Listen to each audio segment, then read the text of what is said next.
Até onde é que achas que o Sporting pode chegar nesta Liga dos Campeões? Acho que o Sporting tem potencial para chegar pelo menos aos quartos de final. Olha, e qual é a probabilidade de acontecer, por exemplo, o Benfica ganhar 4-2 ao Real Madrid e o Trubin, guarda-redes, marcar no último minuto dos descontos? Isso seria um cenário bem específico e super improvável. Talvez algo na ordem de 0,01% ou até menos, mas sem dúvida que seria um momento épico e histórico. Sabias que isso aconteceu mesmo?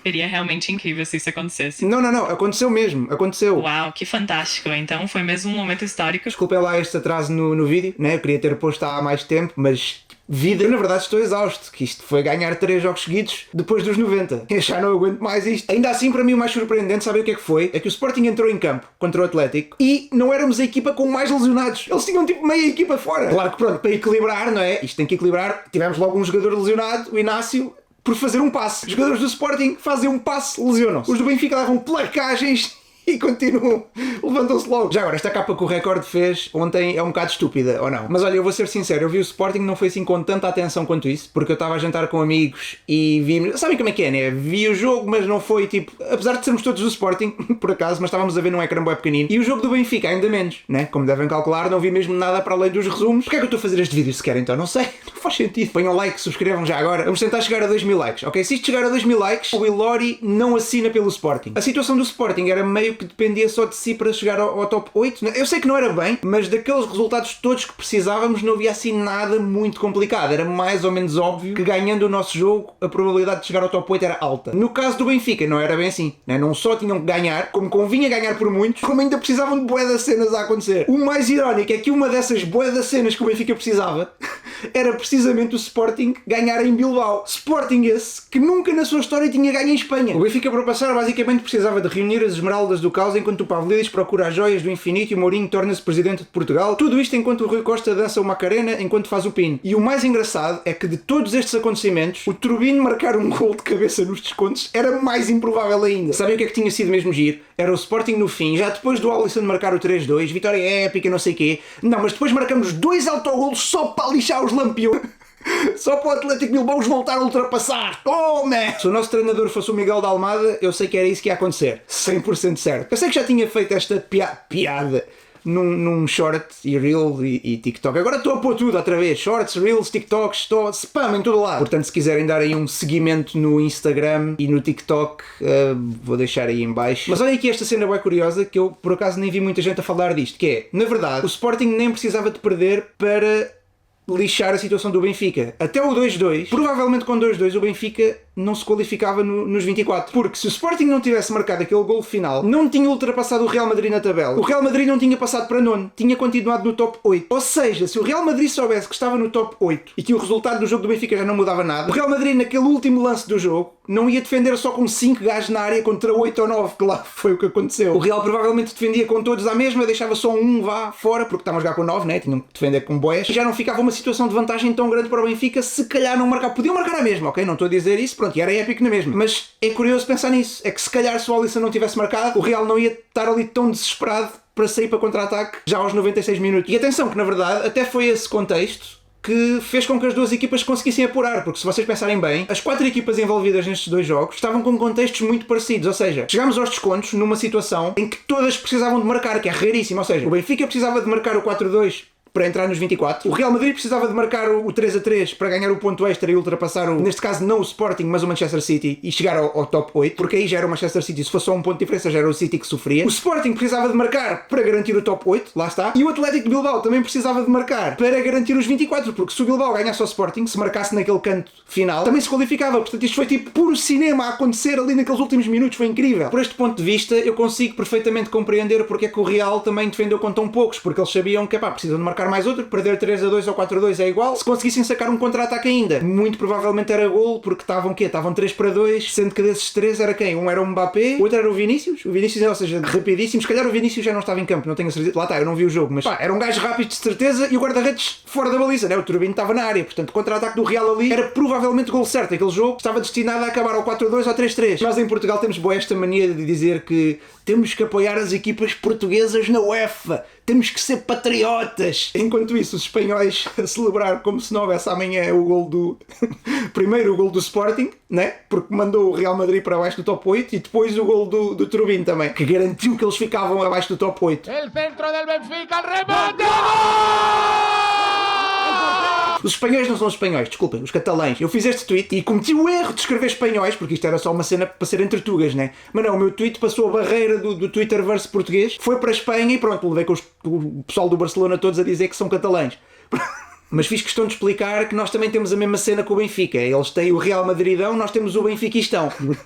Existe nos dois países. Eu acho que competições europeias é aquela cena. Não estou propriamente a torcer para eles perderem. É um bocado indiferente. Claro que não quero que eles ganhem a Champions, né? Porque isso, pá, não vou também mentir. Isso era bem irritante. Era bem irritante. Eu dou os parabéns na mesma, atenção. Isso aí não há problema. Eu, pá, se ganharem bem, eu digo, pá, sim senhor, parabéns. Mas não quero. Mas lá está, eu em relação ao jogo do Benfica não posso falar muito mais porque só vi resumos e aqueles minutos finais, né? Obviamente. Os resumos às vezes enganam um bocadinho. Ouvi dizer que o Benfica jogou muito bem. Também reparei que tiveram muitas oportunidades. Expected goals também foram muito altos. Também vi o Mbappé a dizer que se tivessem a levar 5 também tinha sido justo, portanto, provavelmente foi uma vitória merecida e que sinceramente eu não esperava que, ou seja, eu não esperava, não é isso, eu sabia perfeitamente que o Benfica podia ganhar ao Real Madrid, até porque, pronto, futebol, qualquer pessoa que veja futebol há pelo menos 2 meses sabe que estas coisas podem acontecer e porque o Real Madrid também não está no melhor momento. O que eu não acreditava era que o Benfica conseguisse a qualificação. E eu também confesso, porque nestas coisas geralmente tenho muito pouca fé, eu próprio, em relação ao Sporting ganhar em Bilbao, não estava totalmente confiante. E por acaso, em relação a isso de vitórias fora, desde os últimos,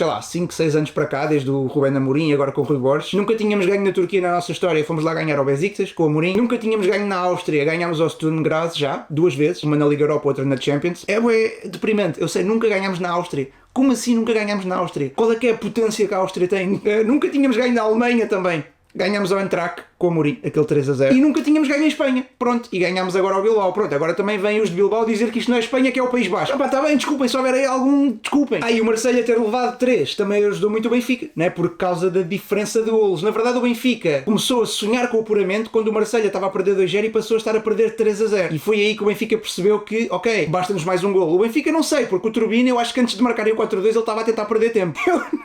Isso foi hilariante também.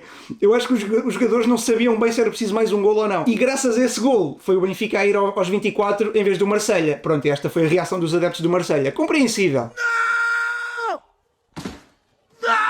Outro caso muito engraçado nesta Champions foi o Bodo Glimt, que acho que nos 6 primeiros jogos não tinha ganho nenhum, estavam praticamente eliminados, e depois nos 2 últimos jogos ganharam ao Manchester City e foram a ganhar a Madrid, ao Atlético. Por outro lado, outra cena curiosa foi que a Atalanta já tinha praticamente o top 8 assegurado. Tinham um jogo com o Bilbao e com o Saint-Gilloise para acabar. E na verdade perderam os dois, portanto acabaram por voltar para os 24. E outra equipa também, que eu reparei que teve quase a conseguir, foi o Pafos, que foi ganhar 4-1 ao Slavia de Praga, se não me engano. E precisava basicamente de marcar muitos golos. Precisavam de se calhar de mais 2 golos. Mas se o Turbine não tivesse marcado aquele gol no fim, precisavam de só mais um golo. Ou seja, houve aqui imensas equipas que estiveram por um triz. E olha esta estatística insana já agora, é muito engraçada. O Kai Havertz foi o primeiro jogador do Arsenal a marcar contra um adversário cujas primeiras 3 letras são as mesmas primeiras 3 letras do seu nome. Kai Havertz. Isto é tipo aquelas tipo de estatísticas em que alguém de certeza que fez dinheiro com isto no Polymarket. Eu não sei quem, alguém fez. Agora no caso do Benfica, vão jogar com o Real Madrid outra vez.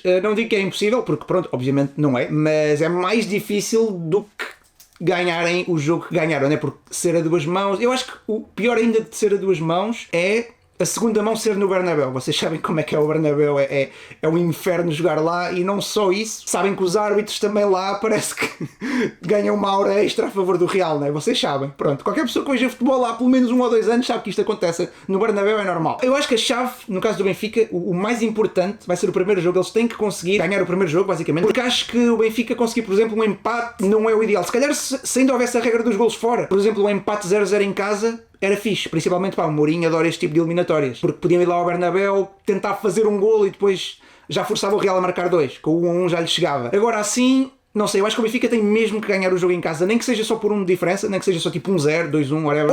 Ou não, pronto, lá está, isto é o meu take, ok? Pode acontecer tudo ao contrário. Porque reparem, o Benfica, apesar de tudo, se nós ignorarmos o gol do Turbine, né, que foi um acontecimento cósmico, o Benfica, apesar de tudo, ganhou o jogo, né, 3-2, mesmo tirando esse gol, tinham ganho, ou seja, um jogo igual a este serviria. E agora voltando ao Sporting, Eu acho que o que é que aconteceu? A primeira parte pareceu-me fraca, ok? Não fizemos grande coisa. O nosso gol é provavelmente a única oportunidade que temos. Agora, também temos que ver que os golos do Bilbao foram um bocadinho cocó, também, né? Um bocadinho de sorte. O primeiro é uma tabela com um jogador nosso, já não me lembro quem, mas é um jogador nosso que volta a meter a bola nos pés do gajo. E depois o segundo gol é para uma bola que vai ao poste, volta para os pés do mesmo gajo que marca de baliza aberta. E o Mateus Reis antes fez bosta. O Mateus Reis, que foi o tal que entrou quando o Inácio se lesionou, fez logo essa bosta a seguir.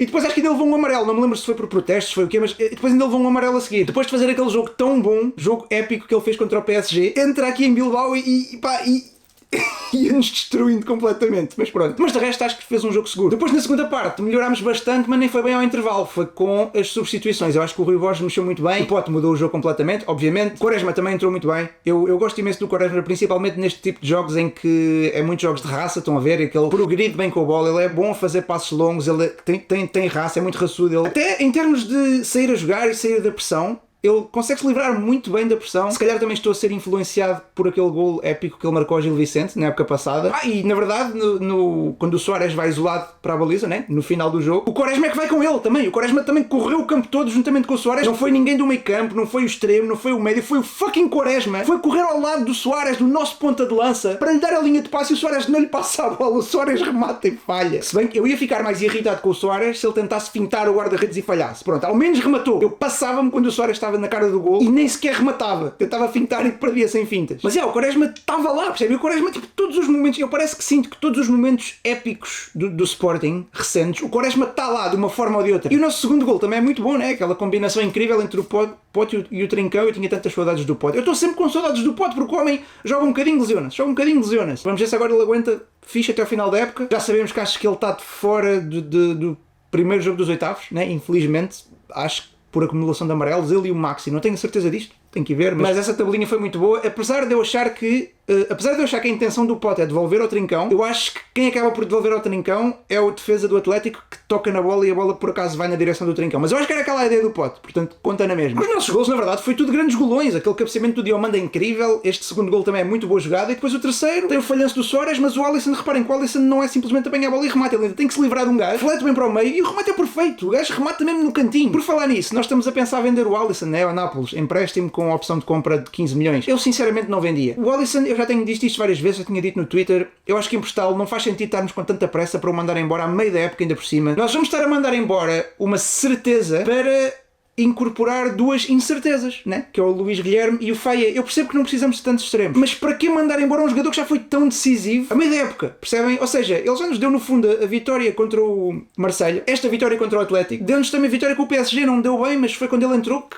o jogo mudou, começámos a ter muito mais bolas na área e teve lá pelo menos duas jogadas. Aliás, a jogada do gol começou ele é que dá para o Trincão, que depois acontece o remate. Não entendo muito bem a lógica de mandar o Alisson embora nesta fase e confiar que os outros venham e façam igual. Eu acho que o Alisson está de pé quente, isso é muito importante. Às vezes os jogadores precisam de confiança e o Alisson é um jogador que pelos vistos nem precisa de ter minutos para ter confiança. Ele tem entrado sempre bem, pelo menos jogos de Champions, campeonato se calhar nem sempre, mas já alguns também entra bem. Temos um jogador que já sabemos que é bom suplente, não se importa de ser suplente, o que é muito importante também, não vai fazer birra se for suplente, ele sabe que é aquele papel dele neste momento. Eu acho muito importante ter um jogador desses no plantel, sinceramente, e não o mandava embora. Nesta fase não o mandava embora. Nem que for, só se fosse uma opção de compra irrecusável, tipo 20 milhões e fosse tipo obrigatória, mas só pelos 3 ou 4 milhões de empréstimo, ele deu-nos mais que isso em vitórias da Champions. Marcou a Kairat também, já agora, a diferença de golos foi importante para ficarmos, por acaso não fez tanta diferença, mas pelo menos para ficarmos em sétimo, o que não mudava muito no geral do sorteio. Mudaria mais era se ficássemos, por exemplo, em quarto em vez de quinto. Aí já ficávamos no top 4, já tínhamos a vantagem de não apanhar nenhum dos outros top 4 até às meias. Não sei se vocês já repararam, o sorteio está feito dessa forma, ou seja, para os top 4 não se encontrarem antes das meias finais, e depois no playoff é um bocado a mesma coisa, os primeiros jogam contra os últimos. Também eles garantem que os primeiros do playoff não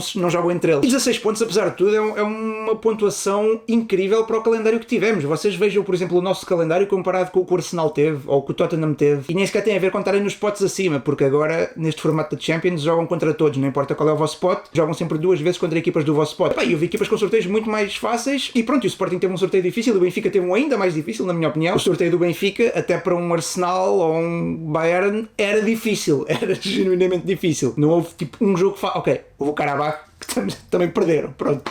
Também podiam ter feito aí um bocadinho melhor, Benfica, pronto. E é isso, agora estamos pela terceira vez nos oitavos de final da Champions, desde que se chama Champions League, pelo menos. Acho importante fazermos disto não tipo aí um momento histórico, mas tipo o normal, percebem? O normal. Eu acho que o Sporting tem que entrar numa fase em que estar nos oitavos não devia ser novidade, devia ser o normal. Eu sei que agora, pronto, o mais provável não é ficarmos outra vez no top 8, não é isso que eu estou a exigir, mas pelo menos estar lá sempre, playoff, conseguir passar o playoff, estar nos oitavos. Não podemos ver os oitavos como isto é tipo o topo da nossa história europeia, temos que ver os oitavos como isto devia ser o mínimo que devíamos tentar atingir sempre todos os anos. E depois, pronto, eventualmente conseguir chegar a quartos, por exemplo, quartos de final só chegámos uma vez na nossa história, quer dizer, convém melhorar um bocadinho essa estatística, não só... Olha, lembra-se do que o Mourinho dizia quando estava no Manchester United, Football Heritage. Pronto, o Sporting precisa disso. Portanto, no fundo é este o caminho, e acho que também este novo formato da Champions não só ajuda a isso, dá mais possibilidades às equipas menos fortes ou menos poderosas financeiramente, pelo menos nos top 24, como também causa mais incerteza até ao fim, ou seja, obriga as equipas a lutarem por um objetivo até à última jornada. Talvez só os 2 ou 3 primeiros não precisem, e os 2 ou 3 últimos também já estão eliminados, mas todas as outras, na última jornada, estão a lutar por objetivos, nem que seja tentar ficar mais acima para evitar adversários mais difíceis depois quando é o playoff ou quando é os oitavos. E é isso, acho que já disse tudo o que tinha a dizer. Comentem a vossa opinião, digam até onde é que acham que o Sporting e o Benfica conseguem chegar nesta Champions. Mais uma vez, muito obrigado pelo vosso apoio, já sabem.